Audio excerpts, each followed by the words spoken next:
नमस्कार दोस्तों, आपका स्वागत है हमारे चैनल पर। आज हम आपको ले चलेंगे एक ऐसे पवित्र स्थल पर जो सिर्फ एक स्मारक नहीं बल्कि परिवर्तन का प्रतीक है। हाँ दोस्तों, आज हम जा रहे हैं दीक्षाभूमि नागपुर।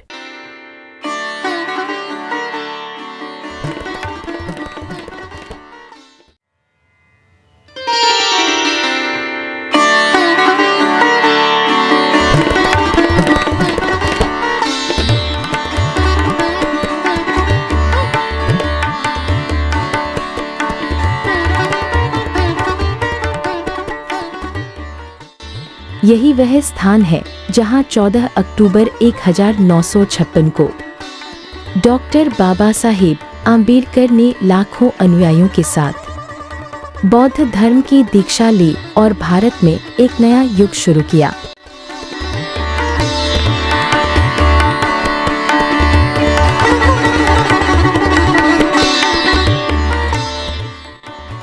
एक 1950 के दशक में भारत आजाद हो चुका था, लेकिन समाज में अब भी असमानता, छुआछूत और जातिवाद गहराई तक मौजूद था।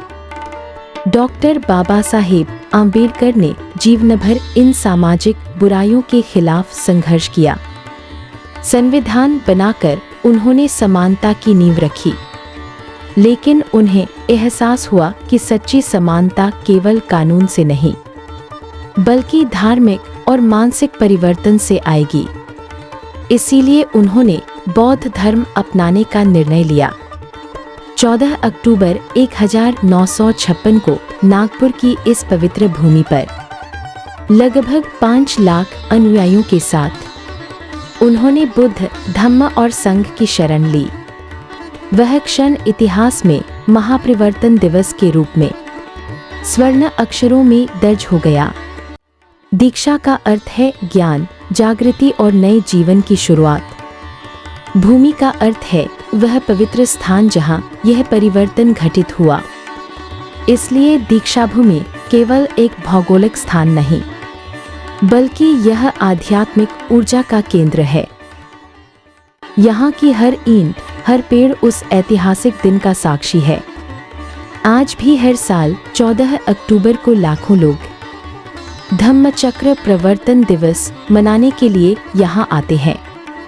यह दिन है नए भारत के विचारों का उत्सव, समानता, स्वतंत्रता, बंधुत्व और करुणा का संदेश देने वाला। दीक्षाभूमि की वास्तुकला के जनक हैं श्री शंकरराव भगवंतराव माने, जिन्होंने आधुनिक निर्माण शैली को बौद्ध स्थापत्य कला से जोड़ा। यहाँ का प्रमुख आकर्षण है भव्य स्तूप, जो विश्व के सबसे बड़े गुंबदों में से एक है।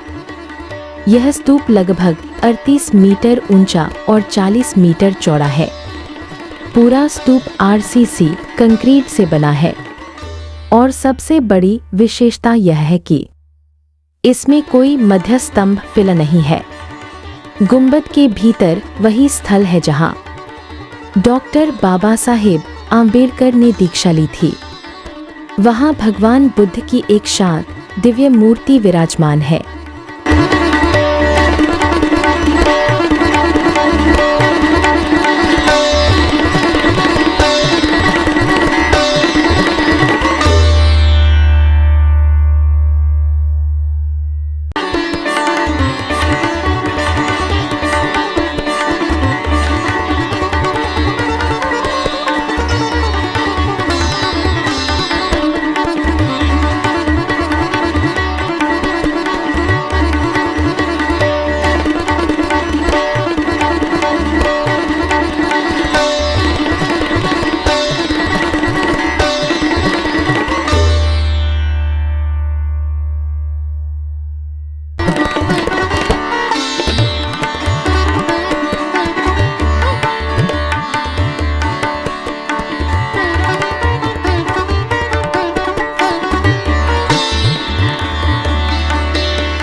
स्तूप के चारों ओर सुंदर उद्यान, बौद्ध पुस्तकालय, संग्रहालय और सम्मेलन कक्ष हैं। शाम के समय जब रोशनी स्तूप पर पड़ती है तो दृश्य अत्यंत मनमोहक लगता है। हर साल 14 अक्टूबर को लाखों लोग दीक्षा भूमि में एकत्रित होते हैं।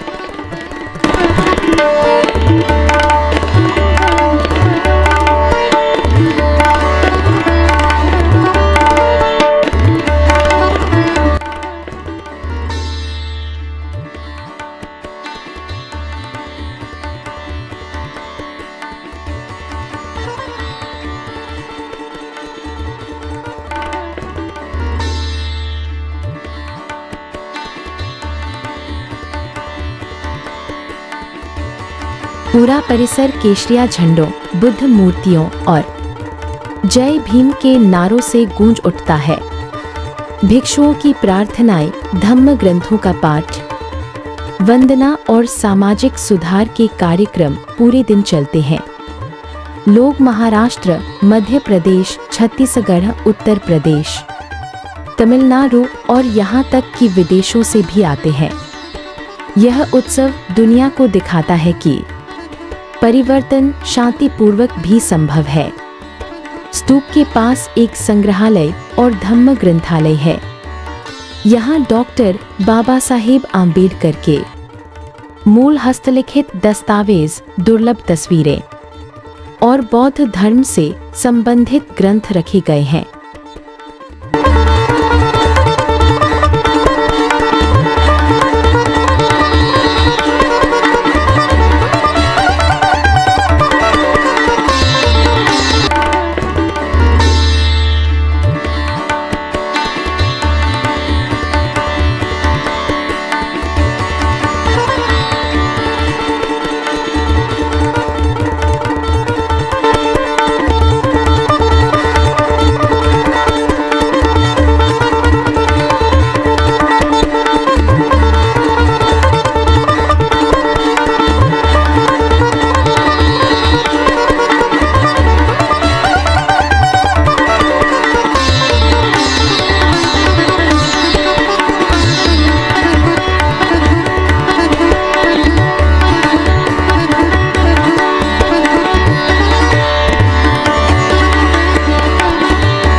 बौद्ध धर्म सिर्फ एक धर्म नहीं, बल्कि जीवन जीने की एक विचारधारा है। अप दीपो भव, यानी स्वयं अपना दीपक बनो। भगवान बुद्ध का यह उपदेश यहाँ की हर हवा में महसूस होता है। आज दीक्षा भूमि केवल एक ऐतिहासिक स्मारक नहीं, बल्कि यह शिक्षा, समाज सेवा और प्रेरणा का केंद्र है। हर दिन सैकड़ों विद्यार्थी, शोधकर्ता और पर्यटक यहाँ आते हैं। यहाँ बौद्ध विचारों पर सेमिनार, व्याख्यान और प्रशिक्षण शिविर आयोजित होते हैं। यह स्थान हर व्यक्ति को शांति और आत्मबोध का अनुभव कराता है। जब दुनिया में हिंसा, असमानता और तनाव बढ़ता है, तब दीक्षा भूमि हमें याद दिलाती है कि सच्चा क्रांतिकारी परिवर्तन मानसिक और नैतिक जागृति से आता है। जब मैं पहली बार दीक्षा भूमि पहुंचा, वहां खड़े होकर लगा जैसे इतिहास हमारे सामने जीवंत हो उठा हो। लोग शांतिपूर्वक बुद्ध वंदना कर रहे थे, कोई ध्यान में लीन था और पूरा वातावरण शांत, पवित्र और प्रेरणादायक लग रहा था। डॉक्टर बाबा साहेब आम्बेडकर ने कहा था, मैं किसी समाज की प्रगति को इस बात से मापता हूँ कि उस समाज की महिलाएं कितनी आगे बढ़ी हैं। मन का विकास मानव जीवन का अंतिम उद्देश्य होना चाहिए। दीक्षा भूमि हमें यही सिखाती है कि शिक्षा, समानता और करुणा ही समाज की सच्ची प्रगति की नींव है। यह भूमि हमें याद दिलाती है कि विचार बदले बिना दुनिया नहीं बदलती। दोस्तों, अगर आप अब तक दीक्षा भूमि नहीं गए हैं, तो एक बार जरूर जाएं। यह सिर्फ एक पर्यटन स्थल नहीं, बल्कि विचारों की भूमि, जागृति की भूमि और मानवता का उत्सव है। अगर आपको यह वीडियो पसंद आया हो तो लाइक करें, शेयर करें और चैनल को सब्सक्राइब करें। ऐसी ही प्रेरणादायक जगहों की कहानियां हम आगे भी आपके लिए लाते रहेंगे। जय भीम, जय बुद्ध।